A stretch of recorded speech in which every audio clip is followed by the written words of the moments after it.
For decades now, technology has been a major game changer for the billions of people in the world, making things easier and bridging communication gaps across the world.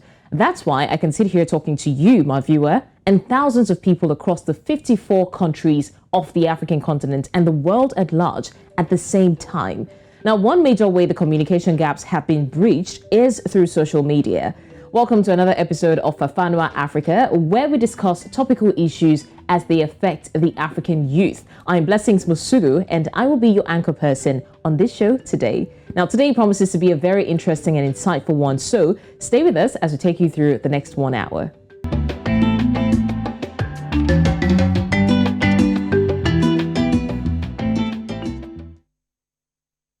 More than a decade, the impact of social media has gone from beyond entertaining to a fully integrated part of nearly every aspect of our daily lives for so many people. Now, as quickly as social media has insinuated itself into politics, into the workplace, into home life and elsewhere, it continues to evolve at lightning speed, making it very tricky to predict which way it will morph next. But the question now remains, what are the benefits of these platforms and how dire can the effects of using them get? Now, joining me to discuss this, I have two of my prestigious guests. I have, first of all, John Namalenga Jnr., a journalist and public relations specialist from Lilongwe, Malawi. Thank you so much for joining me, John. Thank you so much. My pleasure. Also, I have with me another gentleman, Joseph Etim, a brand and communications expert from Abuja, Nigeria. Thank you also, Joseph, for joining me.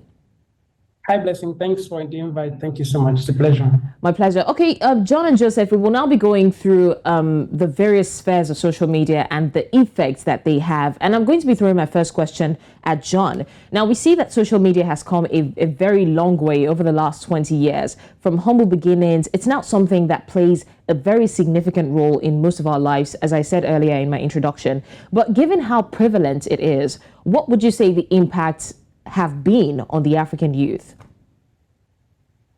Social media has been one of the tools that African youths are mostly using.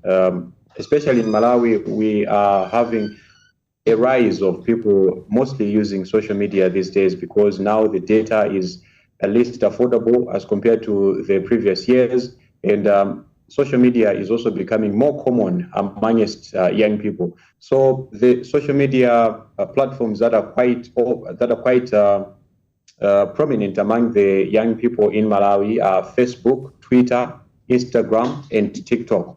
So these platforms are mostly used mostly for entertainment and also for people who would like to get instant news updates because we are now moving from the traditional to the digital world, where people have to usually prefer having their news read online without necessarily buying a TV or buying a newspaper. They just want it in the palm of their hands as they're going to the market, as they're going to town, as they're going to work, as they're going to the several business places. So social media is becoming a platform that is mostly used by young people and is more convenient, especially with a moving time. All right, I would also ask Joseph the same question. What impact would you say that social media has had over the years on the African youths? Thank you so much, Blessing, for that question. I think right now, social media has made it very easy for the African youth and anybody else to be known overnight, right? So for me, it was in the previous era that you needed to do a lot, you needed to give in so much energy for your ideas to be valid. But right now, using social media, anybody can be known overnight. You know, in the previous era, you needed to go for an audition, you needed to go for job interviews and all those stuff. But right now, with your mobile device, like from just your room, anybody can be known overnight. Like anybody can just quickly get 1 million followers and just air in their views. You can advocate. You could say things to anybody right now from the social media. Like you want to connect with anybody around the globe with the use of social media. That is now possible. Previously, you needed to travel around. You needed to do a lot of stuff. You know, you needed to do a lot of PR work. But right now, with your mobile device, just connected with your data, you can access and connect with anybody around the globe. So I think that the impact of social media on African youth is enormous, right? Because we have a lot of opportunities right now that African youth, you know, we're currently enjoying. So I think that the impact is so much enormous, and I think it's a good tool for anybody to use right now in the 21st century. All right, thank you so much, John and Joseph, for your opinions on the impact of social media. Now, we're just getting started, but I'd like for us to take a look at the opinions of people, our Vox Pop, for the show as we take a breather. We'll be right back to talk about it, but let's look at our Vox Pop right now.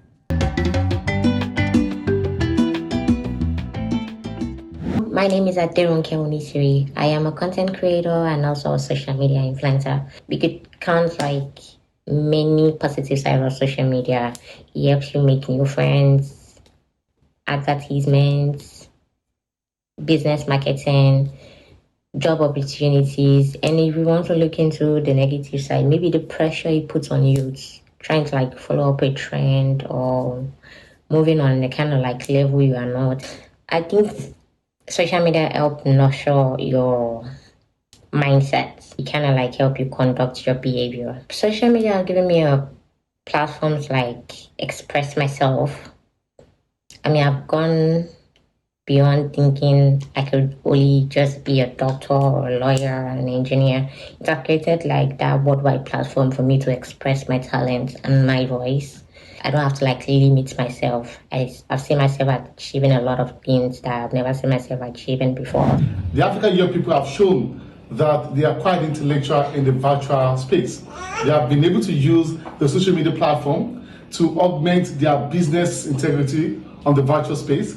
They've used it for advocacy, human rights advocacy. They've also productively used it over time to interconnect with other people to show the value of the Africa's culture and distinctive pedigree and integrity. More importantly, the African youth have also over time proved to the world that they understand the concept of identity theft. So they know how to protect themselves and they know how to prove their genuine productivity without being prone to the negativities of cyber attacks and of course identity annihilation on the virtual environment. My name is Kunle Falwo. I'm a global affairs analyst and the convener of Concerned Nigerians for Good Governance Indianapolis, CNGGI, based in the United States.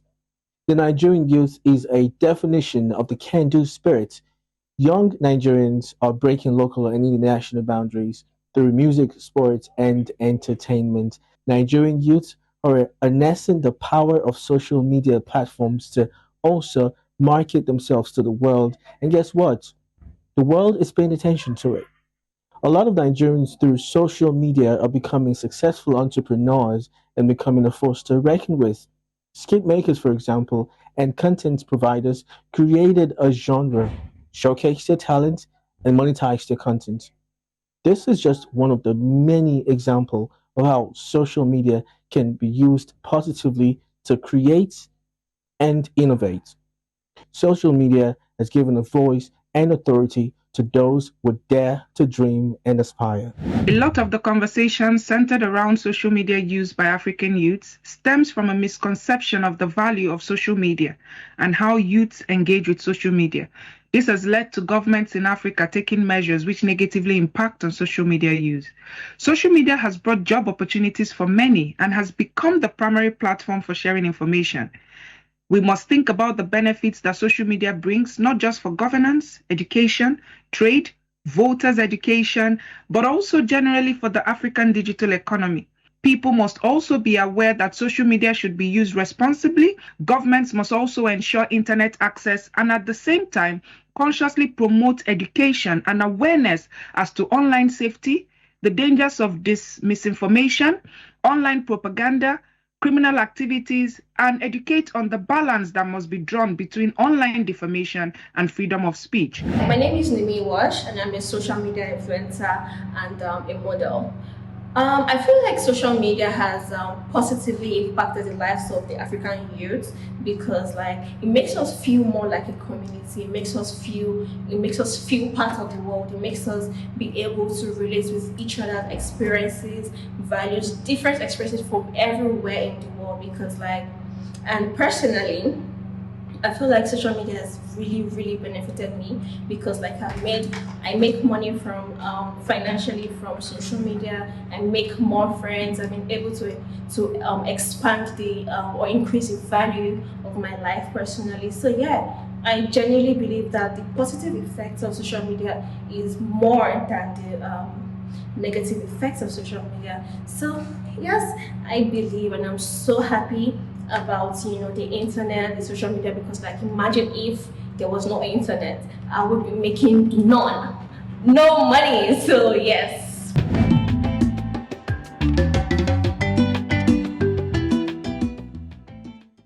Well, with the billions of people actively registered and actively using social media, there is hardly a way to see a downside to these platforms, but it doesn't mean that there aren't any. And that's why we're here today to talk about social media, the effects, the trends, and everything that comes with it. I still have my guests here with me. I have John Namalenga all the way from Lilongwe, Malawi, and I still have all the way from Abuja, Joseph Etim. Thank you so much, gentlemen, for still staying with me.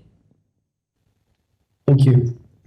A pleasure. It's a pleasure. Thank you. All right. Now, Joseph, you've seen and heard what these young people have to say about social media. And like I said, it's hard to see any downside to these platforms. It's an advancement, if you call it that. But I would like to ask also, because we've seen so many risks attached to these things. We've seen false news being spread on social media. Now it's quicker to get false information because anybody can be a journalist. There's citizen journalism going on social media. And besides false information, there's so many other things. We talk about depression, mental health, and all of that. So I would like to ask you, in your own assertion and from your own, perspective, would you say that the risks outweigh the opportunities, or would you say that the opportunities are more?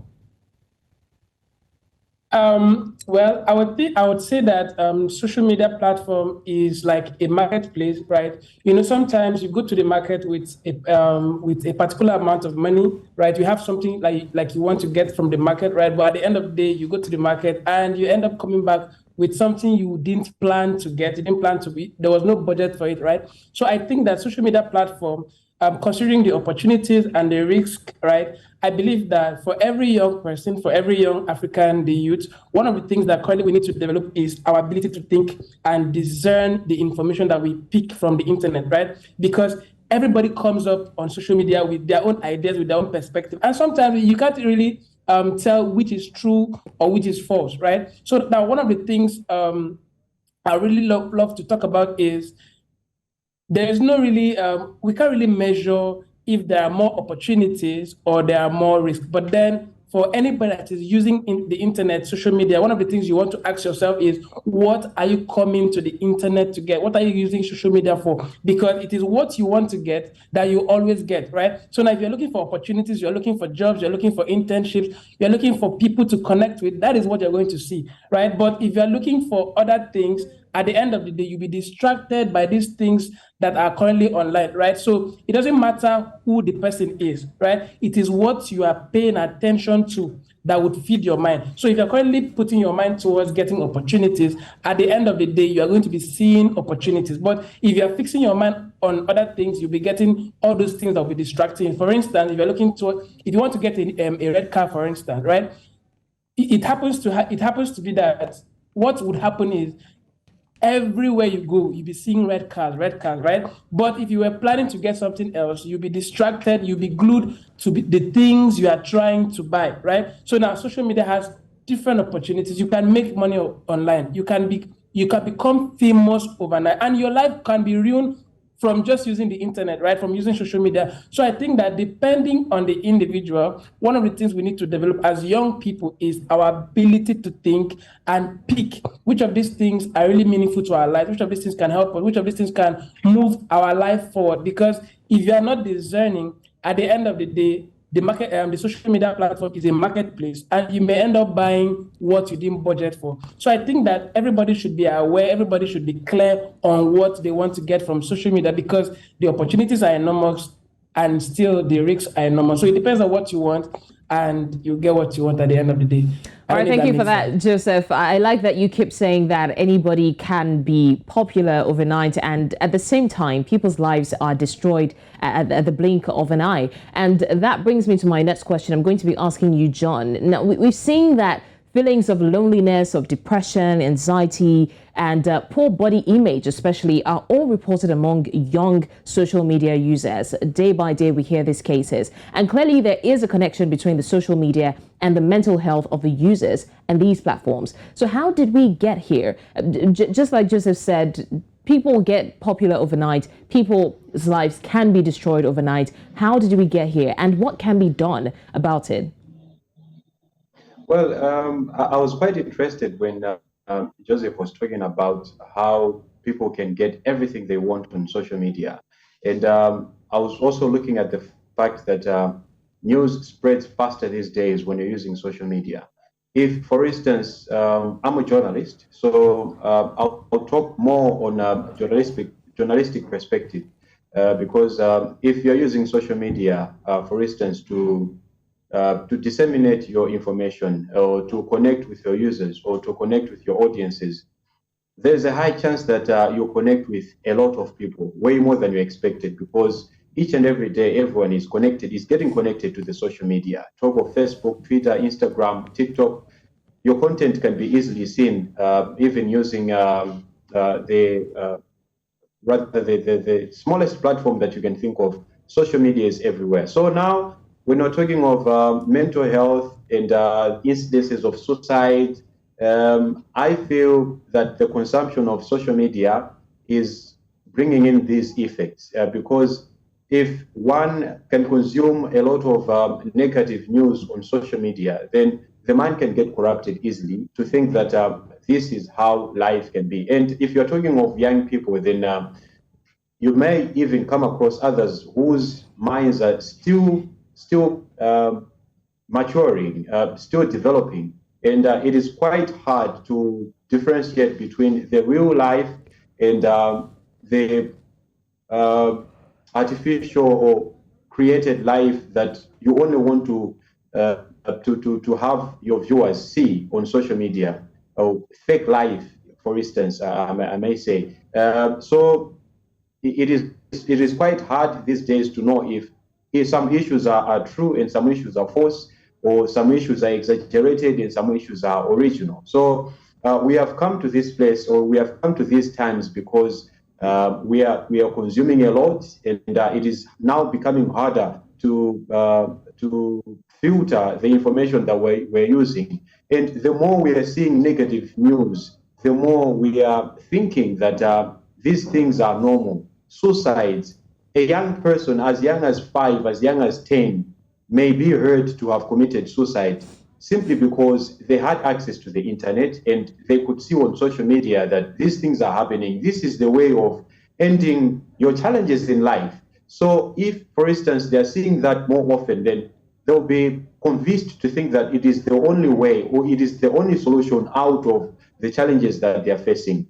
When we talk of mental health or mental challenges that come with social media, you may think of instances where the young people are not being assisted as adequately as they're supposed to. They are exposed to a lot of information and they think that they know way more than a doctor knows. They think they know way more than a psychologist knows. So it has become more of a dilemma to think, have we had, is it good that we now have social media, or is it becoming bad that we have social media and more people are having access to more information? But we have come to this stage because we have access to a lot of information, and it is becoming quite hard for one to filter out what is good and what is bad.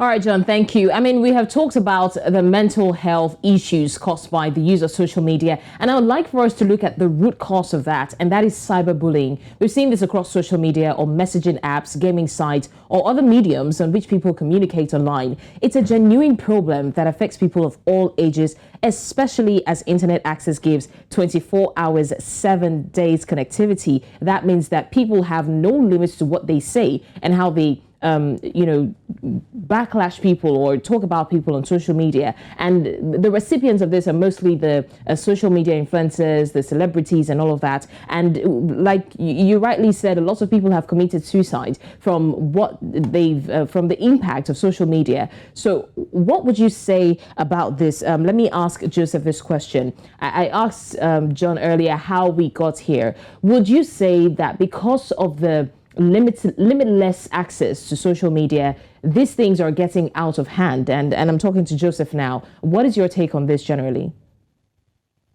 I think, the truth is, at this point, we can't really control what people have access to on social media, right? But then we can talk to, at least this is a platform where we can encourage a lot of young people that are currently the consumers of this information, right? So sometimes when a young person asks, you could ask them, they need to know what exactly they want, right? So if they know what exactly they want, though, it will be easier for them to know how to plug into any platform, because sometimes you can easily unfollow anybody that's not affecting you positively, right? So I think that one of the things that right now young people need to understand is, what exactly do I want?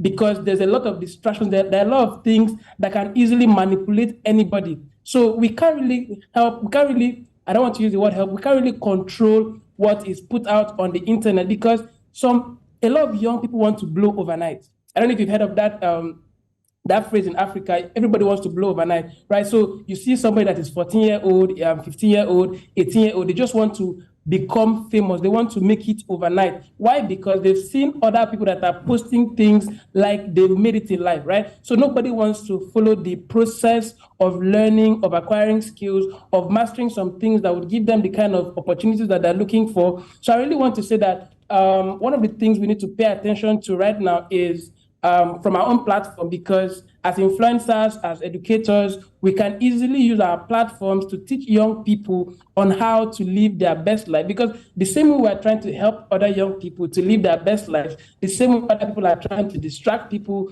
and trying to help them see the negative aspect of social media. So right now I want to say that, okay, for every youth out there, right, one of the things you need to pay attention to is, what exactly do you want? Who do you need to follow on social media? And who do you need to unfollow on social media? Now, because they're the people that will be conditioning you on the things that would affect your mental health, that it would be affecting you, or the things that would affect your life negatively, right? So I think that every young person right now, you need to pay attention to who exactly you are following, because at the end of the day, the persons you are following, their ideologies, the kind of information they share will, at the end of the day, affect how humans think. So whoever we're following will always affect and condition us to think in a certain way. So right now, there is no way to control what is on social media. But then as an individual, you can always control yourself and tell yourself, this is who I want to follow. This is what I want for my life. I hope that makes sense. It does make sense. Thank you so much, Joseph. And I will still be you mentioned, you talked about the people you follow have a certain influence on what your mind state is, and I would like for us to come back to that after we go on this short break, because the way it is now, the way Instagram algorithms work, it's not exactly a black and white. There are certain gray areas that we will need to talk about, but that will be after the break, definitely. Thank you so much, Joseph and John. Please still stay with me. We'll go on a short break now. You're still watching Fafanua Afrika. When we come back, we'll still be talking about the youth and the social media.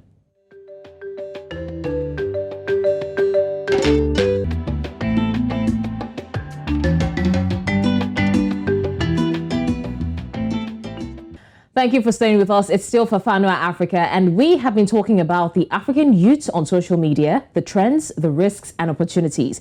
Now, just before the end of the COVID-19 pandemic lockdown, I opened a TikTok account and I posted one video, and in just 3-4 hours, I got over 17,000 followers. And that's how quickly people get tractions on social media. I have so many friends who, out of boredom started coming up with content. And the interesting thing is it doesn't exactly have to be contents that make a lot of sense. And permit me to say that that's lack of a better word. But sometimes you see people who come up with contents just to make people smile, or contents that are relatable, and you see people getting lots of followers. That is the effect that social media has on the youths, especially in this age and time. Well, we still have our guests with us. We have John Namalenga Jnr., a journalist and public relations specialist from Lilongwe, Malawi. And of course, we still have our experts, communications experts from Abuja, Joseph Etim. Thank you so much, gentlemen, for still being here with me.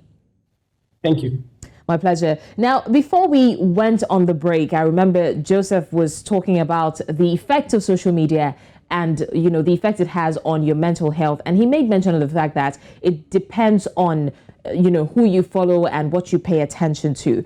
But now we see that the algorithms kind of work differently. It looks now that social media kind of forces agenda on us. And I'm saying that because now, before it was solely, you know, the people you follow on your feed, but now you don't even have to follow them. You see things pop up on your feed and you're wondering, where is this coming from? So I'm going to be asking John this question. Now, according to a 2019 data, the average usage of social media among internet users is around 144 minutes per day.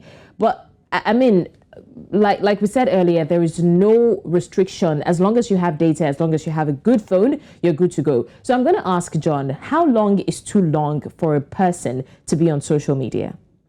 Yeah, so I was saying it mostly depends on what you are supposed to be doing against what you are doing.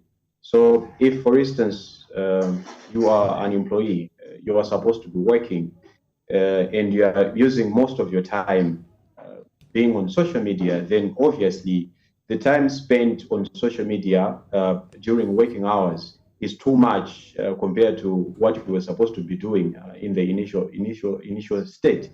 But if you are just relaxing and you're at home, you have nothing else to do, you just want to spend the little hours that you have viewing something on your phone, then any time is enough. 2 hours, 3 hours is enough. But if you were supposed to be working on something productive and you are busy on social media only viewing videos that are only for entertainment purposes, then that's a waste of time. Well, permit me to interrupt you, John. I would also like to say this. I mean, regarding what you just said. Now, so many people are under pressure to, let me use the African slang for a blow on social media. And by that, I mean to make it, to, you know, trend and go viral. And then because of that, people tend to take every opportunity that they get. I'll give an example. Now, in Nigeria, there were two young men who worked at an eatery, a popular eatery at that. And during work hours, they were dancing to some sort of music. And some people who came to eat in the eatery, you know, laid complaints that why are these people doing this during work hours? And apparently they got fired from their jobs. I would like to tell you now that at this moment, those two young men have been relocated out of the country, and they're in a Western country living their lives, making money. So if we're saying that youth should focus on, I get your point, but how do we make this youth see that they should focus on the job? Because those people were not focused on the job they were doing, and they got traction, and now they're making more money. So it's like the youth are confused, because if you're at your job and the job is not making you that much money and you just take an opportunity, you don't know what will make you go viral. So, I mean, like I said, I get your point, but how do we now create a balance? Because the youth are believing that anywhere, anytime, whatever happens, happens. So they take every opportunity they get to post videos, to, you know, stay on social media. How do we create that balance then? Well, I think it's mostly now an understanding of how to use the social media. Like I'll borrow the phrase that my colleague was using, that you need to know what you want to get on the platform that you are on to. So if, for instance, you are a social media influencer and you are creating content, then at least you need to balance your initial life and what you are doing on social media. Because I'll give an example of a Malawi perspective. In Malawi, it's very rare for one to make money out of social media. On TikTok, for instance, I know that people in other countries are making money out of their content, and because they get money in their banks or using the content that they have, the views and the clicks. But in Malawi, it's quite hard because the connection to such methods is not all that established. So if, for instance, one is mostly on social media creating content, then at the moment, a lot of people look at it as a waste of time. Unless you are making money through other means, using that content on social media, then that's quite good and that's fine, because I mean, it's a way of living your life, and it's a way of making, it's a way of pumping in some more resources now that times are hard with the financial constraints that most young people are facing with the unemployment levels and all. But now, if you are just a user, you are just a consumer of the social media, then I would also stress the point that I made earlier on, that you need to weigh what you were supposed to be doing at that time against what you are doing on social media. If you're just viewing the feed for entertainment without necessarily doing your initial job, something that will give you money or something that will make your life tick, then it's a waste, and you need to relook at the way you're living your life, because I mean, we all know that social media can be addictive these days. If, for instance, in my personal view, if I can view, if I'm viewing something on TikTok, then I'll be addicted to the point that I want to watch the next video after another, because it becomes more interesting. And as you earlier on, the algorithm that is used these days is quite different from how it was in the past.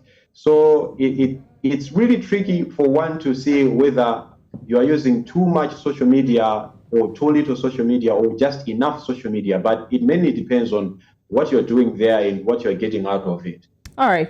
Thank you so much, John, for that. We will go to look at the views of some other youth through the tweets on social media that we're talking about, by the way. And when we come back, I would like for us to talk about the commercial aspect of it, because John has mentioned something that opened up the space for that. But right now, let's take a look at the tweets from the youth across the continent. It says, as an influencer, one of the primary reasons why you're building your social media presence is to make money. Even when you have all the followers and engagement, you may still find it difficult to make money using your own platform. Fond Alabaster says, am I undergoing a delayed youth phase? I spend most of my social media time on TikTok, and I am low-key addicted to Fortnite. Just played first game yesterday. Apparently it's a game app. Now Haki Nawiri says, the youth should use the power of social media to organize around environmental degradation, poverty, food crisis, and other challenges affecting the African continent. Now, Eric says, the youth do not need to rely on mainstream media to get the message out. Social media is a great way to share articles, to share tips and tools for the prevention of violence. And that's talking about, combating violence on the African continent, violence against a girl child, violence against everybody, basically. All right, well, those were the reactions from social media. And like I said, I mean, the first tweet there we saw was about making money on social media. So we're still in line with that. So in tandem to that, I'm still going to draw the attention. But let me move this over to Joseph now. Now, before we looked at the tweets, John made mention of the fact that in Malawi, social media does not give influencers money. It doesn't work as much as it works in the Western world. But I would like to state before I go to Joseph that it is not exactly how much, because we know that especially in the African countries, social media does not pay. That's the apps now do not pay. But then being popular on social media or having your content go viral will open you up to brands and individuals who need influencers, and that's where influencing comes from. And you see that these has opened a lot of viral content creators to making so much money off the app, but getting their recognition from the app. So when we're talking about commercializing social media, I would like for us to have these two aspects in our perspective. So Joseph, I would like to ask you, I mean, you've heard what John said about making money on social media, focusing on the work you have to do. But then we're looking at the pressure that these youths are, imposing on themselves, because some other people are making money off social media, so why can't they? So everybody is trying to push out content, not knowing which one will blow them. Again, I use the word the African phase for going viral on social media. So what would you say is your take on this? Okay, I really love what John said, and I would love to come from the angle, from the example you used. I remember that scenario where those two young men, they were working in an eatery. They were dancing. At some point, they got fired, and like social media would say, they got an opportunity. But then the big question I would like to ask is, what if there was nobody recording them? What if nobody picked that video, and what if nobody posted that video, right? So it means that probably they would have danced and got fired and nobody will remember them. Why? Because they were not working while on duty, right? So sometimes I think that why a lot of young people are depressed, trying to commit suicide and all those stuff, is because they've tried what other people did, but then it did not work for them. So there are a lot of people that have gone to work, they danced and all those stuff. Nobody saw it on social media, but then they got fired. They never went abroad, right? So now the big question is, the things we've been doing, what have been the result consistently over time, right? So one of the things I would like to share is, it's better for us to have control over our content. There's the phrase content creation, right? So if every young person, every youth has control over their content, I think it will be sustainable for anybody to be known and also rewarded for what they are doing. For instance, if you're a social media content creator and you have some content you've been chunking out for a while, all that is required is time, right? So if you have a strategy, you have your content, you have your message, all that is required is time. But then if we are just waiting on chance, on luck, that one day, because there's social media and somebody will just know somehow and will now blow, that is where depression always comes in, because you don't know for how long will you do this before you even blow, right? So it means that a lot of young people, one of the things we need to understand is, how does social media work, right? How do people get rewarded for their time on social media? Now, I want to start creating content. What kind of content will help me become known and will help people, partners, sponsors, and all this stuff come to me to help them influence their product, their services, rather than just waiting on chance and luck to happen, right? So I think that one of the things young people need to learn right now is, how does social media work? Like the algorithm right now, you could post something that is really serious and nobody pays attention. Meanwhile, while people are not paying attention, there's a client that will call you and say, okay, I saw what you did. I would love you to come and do this for my company.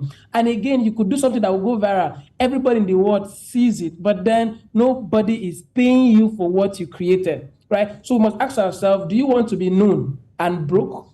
Or do you want to create content that can help businesses? Right? The truth is, I understand the game of numbers, but sometimes, depending on what you want, it will attract the kind of opportunities and the kind of people that can pay you for what you are doing. So the reason why people are depressed is because they keep showing up every day, but then there's no reward for their time. Why? They are posting what the social media algorithm will just take it viral. Yeah, but then if we're in control of our time and asking ourselves, what is the kind of content I can put out that can educate or entertain or teach or inform people, at the end of the day, you're going to buy attention for yourself and for the kind of people that can reward you for spending your time online. That way you can control and say, okay, from the kind of responses and engagement I've been getting, it is possible that I'm close to breaking into the market. But then if you're just living on luck, let me just post.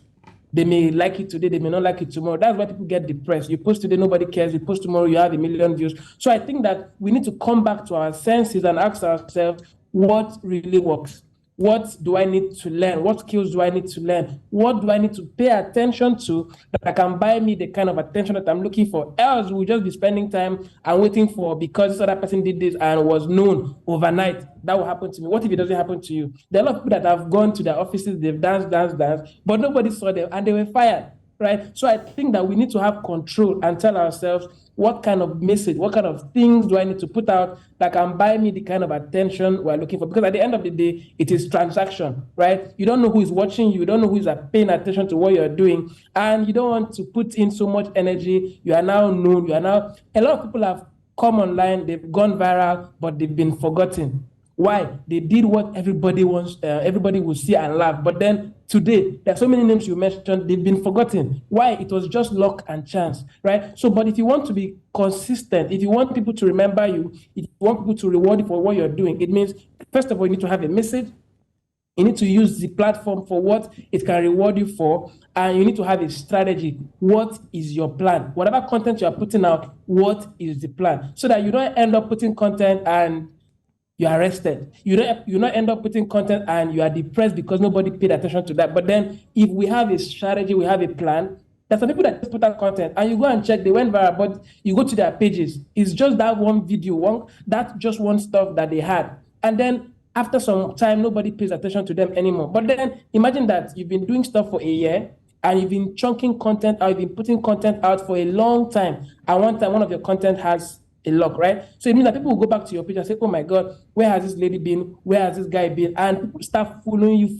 And before you know, you are now everywhere. People want to collaborate with you. People want to do stuff with you. People want to pay you. Big brands want to come to you. Why? You've built a brand for yourself. So I think that one of the things that happen to people is they put out content, but then they are not paying attention to building a brand for themselves. So they just keep being distracted and doing stuff. I put this out today, people liked it. I put this out tomorrow, nobody likes it. So they are now confused, right? So we don't want to raise a breed of young people that are confused with life, right? We want to raise a breed of young people that have control. They know exactly what they want. They know how to use their social media platform. And they have a strategy, they have a plan on how they could buy attention for what they are building. Right. Okay. Very salient point there, Joseph. I like what you said. Do you want to be known and broke, or do you want to create content that will help businesses grow and get paid for it? Now, finally, let me ask John this question. Now, we see that privacy seems to be a dicey topic when it comes to social media. These platforms claim they don't monitor your data, but as a matter of fact, they know everything. They see, they watch, and they save your chat history, your browsing history, and all of that. What is your thought on that? Well, I'm now looking at it from a perspective where someone has leaked something unintentionally, nude photos, for instance, or a nude video, for instance, and it goes viral, and everyone else has access to that. I mean, it's an issue of privacy in a way, but it doesn't necessarily mean someone hacked your phone or someone hacked your gadget. But it's something that is becoming trendy these days, and it is becoming worrying to some extent because we're now looking at how safe people are on social media. If we're talking of privacy in general, then it's also debatable, and it's also a topical issue when you look at it from that perspective to say, is it safe to be on social media these days? Are our conversations now being viewed only between the sender and the receiver, or is it something that will be made public later on? So these are waters that are still being tested, or these are waters that are still being tried to see if they are safe or not, because it's still an issue to say what information needs to go public and what information needs to stay private. But nonetheless, young people need to stay protective of what they are posting, and they need to be sure of whether they are putting in security measures or not. Right. If, for instance, someone has managed to hack your Facebook account and they've gotten access of the account, and you later on find out that stuff being posted on that account is not relating to who that person is, then it becomes questionable on whether right. or not social media is safe. But it's an issue that can be discussed at length. But in general, young people need to be careful on what they intend to give out to the masses and what needs to stay private. All right. Thank you so much, John Namalenga Jnr., journalist, public relations specialist from Lilongwe, Malawi. And of course, a big thank you to Joseph Etim, a brand and communications expert in Abuja, Nigeria. It was great having you both on the show with me today. Thank you so much. Thank you. My pleasure.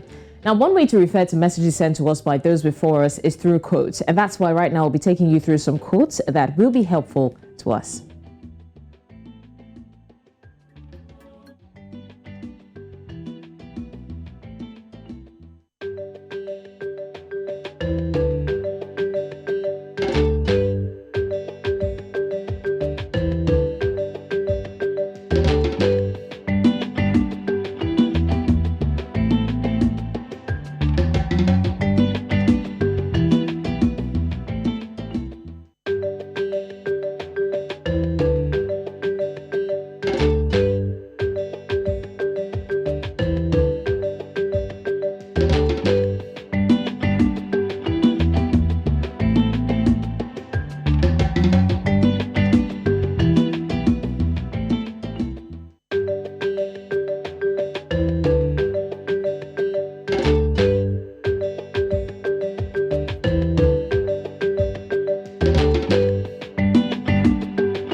It's thanks to online social networks that individuals likely have larger social networks.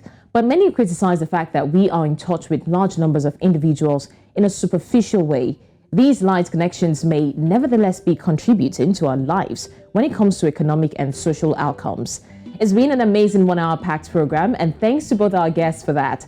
Join us again next week. I'm Blessings Mosugu. Till then, compliments of a season.